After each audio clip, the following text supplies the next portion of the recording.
ओम।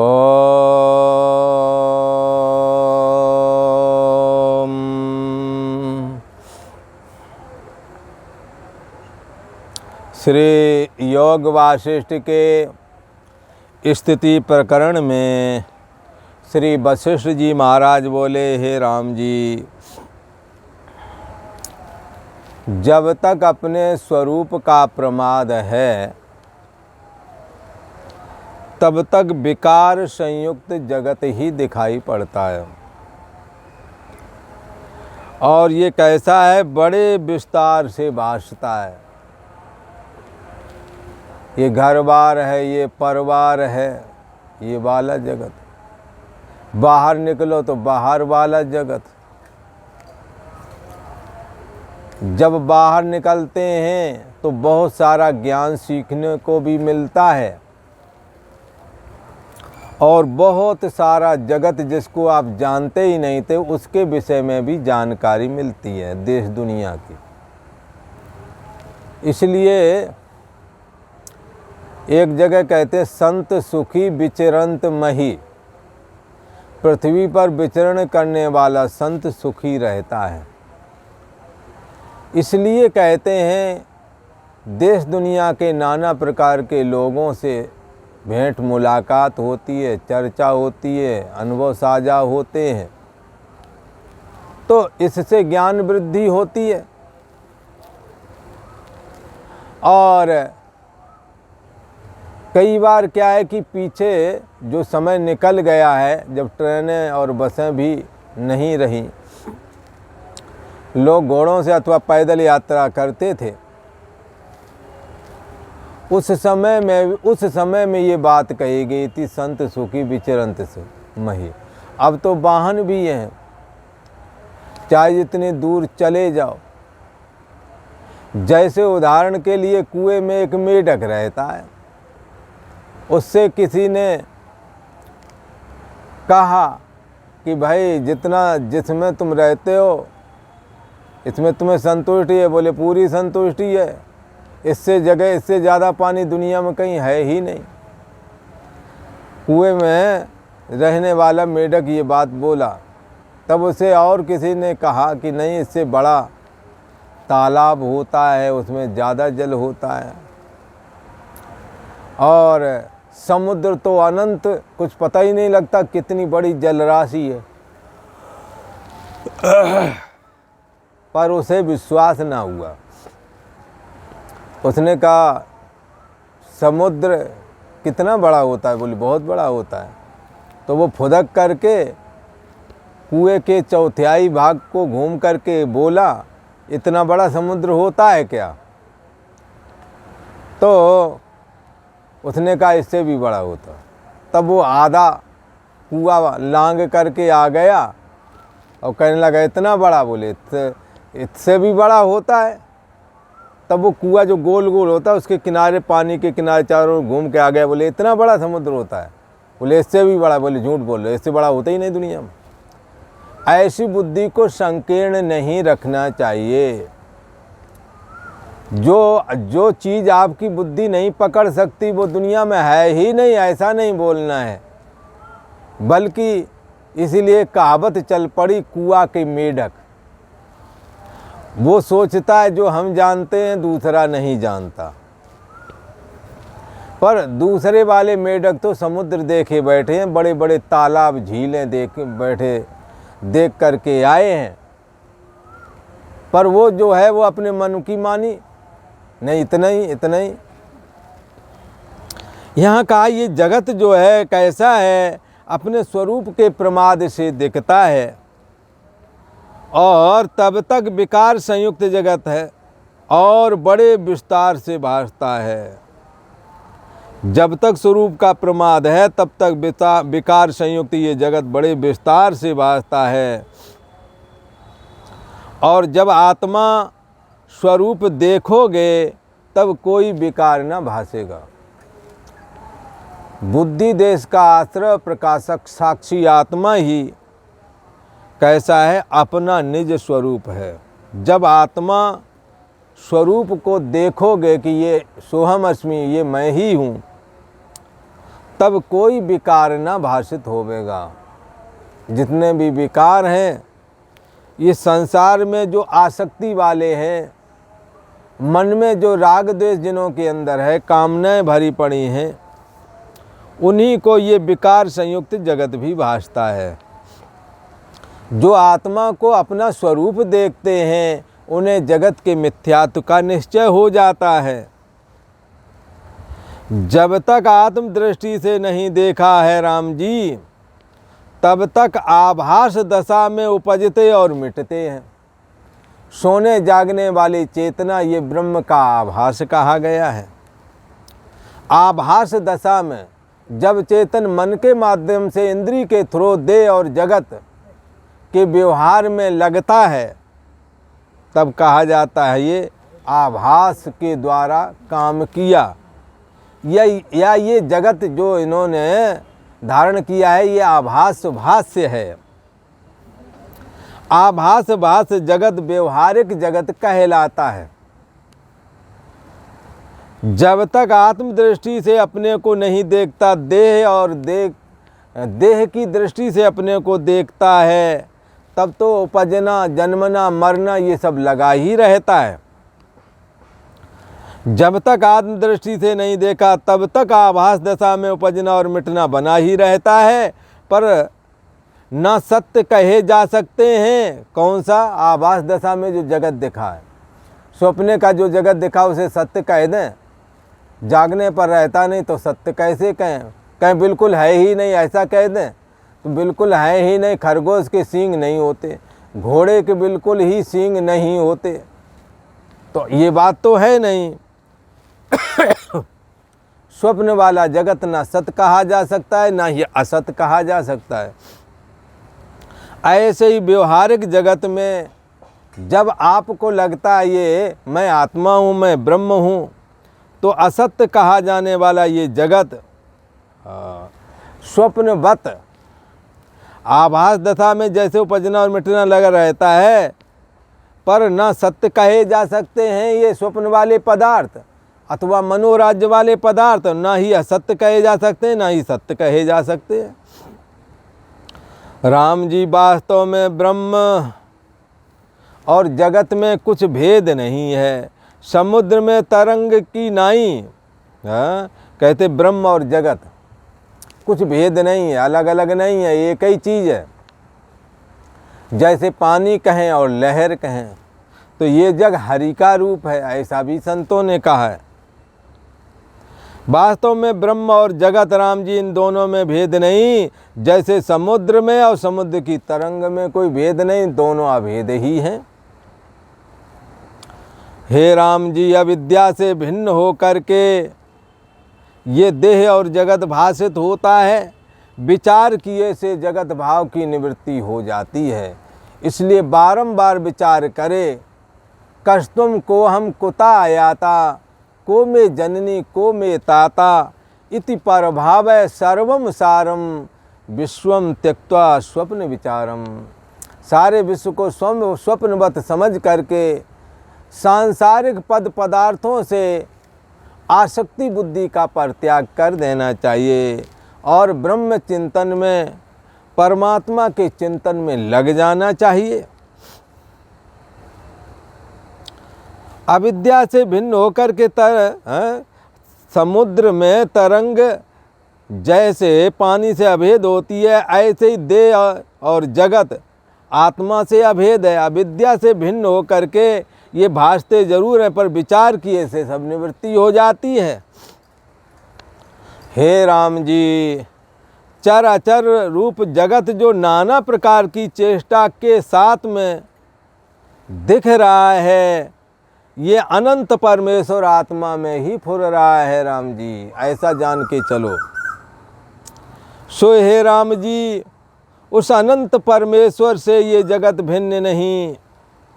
जैसे शाखा फूल फल वृक्ष से भिन्न नहीं होते हैं, परंतु भिन्न की तरह भासते हैं, तो भी भिन्न की तरह भासने पर भी वो आत्मा से अभिन्न ही है, ऐसा निश्चय कर लेना चाहिए।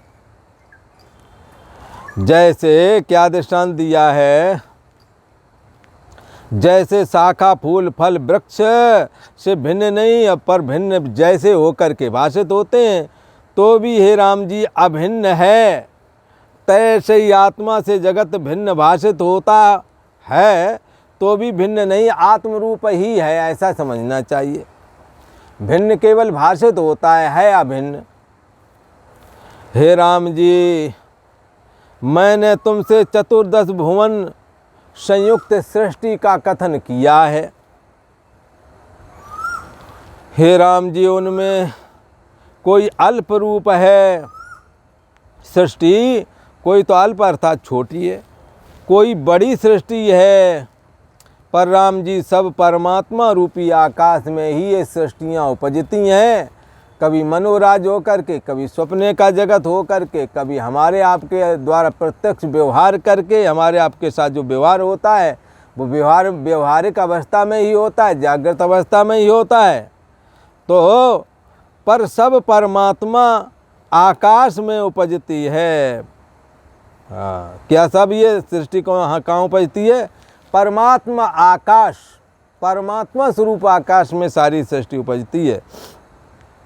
और वही परमात्म रूप ही है, परम ब्रह्म परमात्मा से अभेद है। हे राम जी, प्रथम ब्रह्म आकाश उपजाता है। आत्मनः आकाशा संभूता, आकाशाद वायु, वायु रग्नि, रग्नि पृथ्वी, रग्नि रापा, रापा पृथ्वी। इस प्रकार सृष्टि की संरचना होती है। वही रूप होकर के भाषित होती है। परमात्मा आकाश में आप जैसा चाहोगे वैसा ही भाषित होवेगा और प्रतिष्ठा पाता है। फिर उससे, उस चैतन्य घन परमात्मा ब्रह्म से हे राम जी फिर ब्रह्मा उपजता है और उसका नाम आकाशा कहलाता है। आकाश से ये परम ब्रह्म परमात्मा किस रूप में है? आकाश रूप में। उसको कहते हैं पर सब परमात्मा रूपी आकाश से ये सृष्टियाँ उपजती हैं और वही रूप हैं। जैसे कि ब्रह्म तत्व से कभी ब्रह्मा आकाश से उपजे, आत्मना आकाशा संभूता, और आकाश से ब्रह्मा आ गए। इसलिए ब्रह्मा को जिस कल्प में आकाश से उत्पन्न हुए हैं उस कल्प में ब्रह्मा जी को आकाशज बोला जाता है। इसमें एक आख्यान पीछे निकल गया, आकाशज ब्राह्मण। आकाशज ब्राह्मण, ये ब्रह्मा आकाश से उत्पन्न हुआ इसलिए आकाशज कहते हैं। और कभी जल से प्रकट होते हैं तो जलज कहलाते हैं, कभी विष्णु से प्रकट होते हैं तो नाभि कमल से, भगवान विष्णु की नाभि से कमल निकलता है, कमल के ऊपर ब्रह्मा जी प्रकट होते हैं।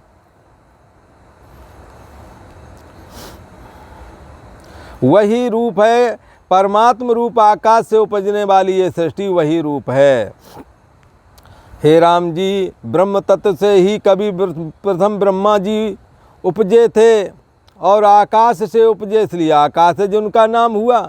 कभी ब्रह्मा जी परम ब्रह्म परमात्मा जो ब्रह्म है उस ब्रह्म उपहित जो ब्रह्म विशिष्ट बना किससे जाकर के? वायु से, वायु विशिष्ट ब्रह्म से।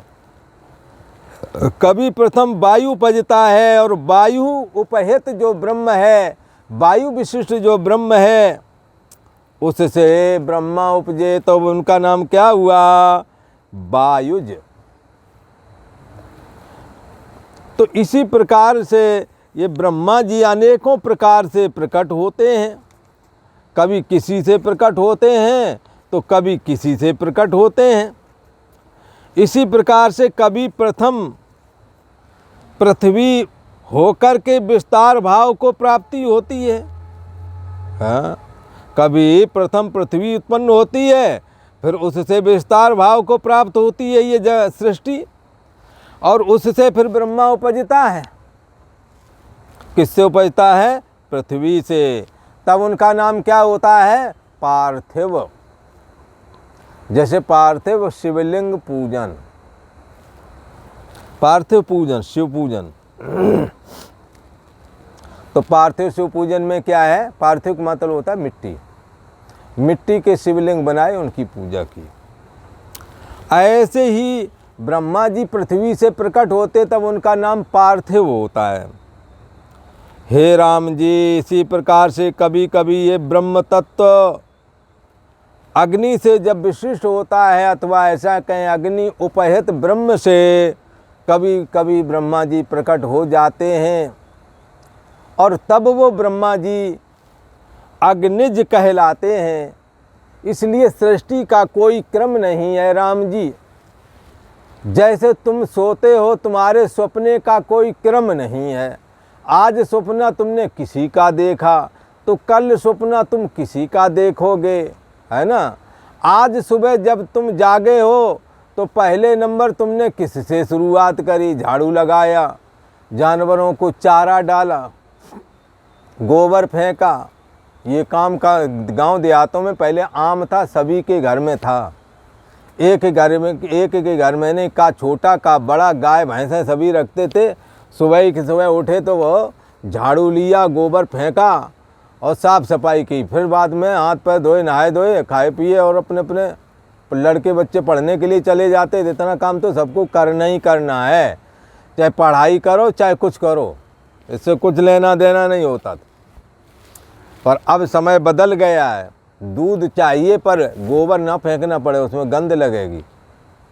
और गोबर जो फेंक रहा हो उसको कह, अरे ये देखो बेवकूफ़ आदमी। बेवकूफ़ नहीं, उनकी वजह से तुम्हें दूध मिल रहा है ना, दूध भी ना मिल नसीब होवेगा। और कुछ समय रुक जाओ, अभी खाद का पानी तो मिल जाता है सफ़ेद सफ़ेद दूध की जगह, आगे वो भी कठिन पड़ेगा। या पेवर सफ़ेद खाद का पानी ही मिलने लगे का, हाँ केमिकल का बनाया हुआ, वो शैम्पू डाल के बढ़िया बना देते हैं दूध, ऐसा लगता है मानो गाढ़ा गाढ़ा है।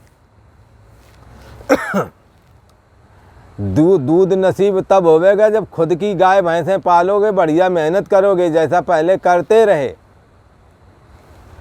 पहले काम ही था घर गृहस्थी का, सबसे पहले गोबर पानी करना, झाड़ू करना, फिर खेत से जा कर के चारा लाना, और इतना करके फिर दौड़ के पढ़ने जाते थे बच्चे, सबके यहाँ के एक के नहीं, सभी स्वस्थ रहते थे। अब करना धरना कुछ नहीं, खाना पीना, छोटी उम्र में ही रोग हुए जा रहे हैं। तो यहाँ कहते हैं कि कभी ब्रह्मा जी किसी से उपजते, कभी किसी से उपजते। तो मैं ये कह रहा था, सुबह उठे तो कहाँ से काम शुरू किया तुमने? झाड़ू से चालू किया कि हल बखर लेके गए, कि नौकरी के लिए ऑफिस गए, कि व्यापार किया, कि सब्जी मंडी भागे, कहाँ करे क्या करे। आज कुछ कर रहे, कल कुछ कर रहे। खुद से पूछो तुमने आज क्या किससे काम शुरू किया, कौन सा काम पहले किया था, कल कौन सा किया था, परसों कौन सा किया था। आप अपने को देखते रहो। आप सोकर के चारपाई से जागोगे, रोज़ अलग अलग काम चालू करते हो शुरुआती दौरान। यूँ तो काम वही होते सबके, रोज़ कमाना, खाना और सो जाना, यही काम है। पर शुरुआत सबकी अलग अलग होती है, रोज़ अलग अलग होती है। सृष्टि संरचना रूप एक कर्म है, उसमें जो सृष्टि संरचना करने वाला रजोगुणी भगवान श्री ब्रह्मा जी जब जागते हैं तो कभी भगवान विष्णु के कमल से जाग पड़ते हैं, प्रकट हो जाते हैं और सृष्टि संरचना करते हैं। क्योंकि सृष्टि मिथ्या है, मिथ्या होने की वजह से ही इसका कोई क्रम नहीं कि ये कैसे पैदा हो।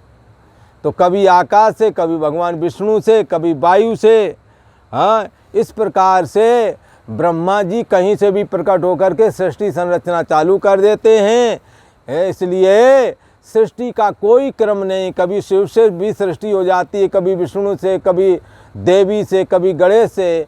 ये परम ब्रह्म परमात्मा जो निर्गुण निराकार है वो किसमें प्रकट हो जाए ये जाना नहीं जाता है। और जहाँ से प्रकट हो जाएगा वहीं सर्व समर्थ तो वो है ही, वहीं से सृष्टि संरचना चालू कर देता है। इसलिए इस फेर में नहीं रहना कि किससे सृष्टि हुई, कभी शिव से, कभी विष्णु से, कभी दुर्गा से, कभी गणेश से, कभी सूर्य से।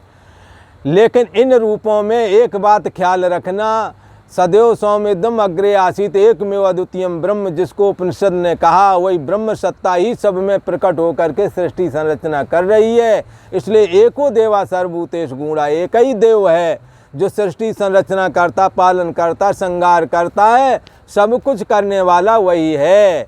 इसलिए उपनिषद ने तो साफ और क्लियर कहा, हमारी आपकी बुद्धि ही यदि नहीं समझे तो फिर कोई क्या करे। इसलिए आचार के माध्यम से इस रहस्य को समझना चाहिए। सनातन एक ईश्वरवाद ही है, सनातन सबके अंदर समाया हुआ परमात्मा ही सर्वरूप है, ऐसा इंगित करता है। और आज इतना ही। ओम।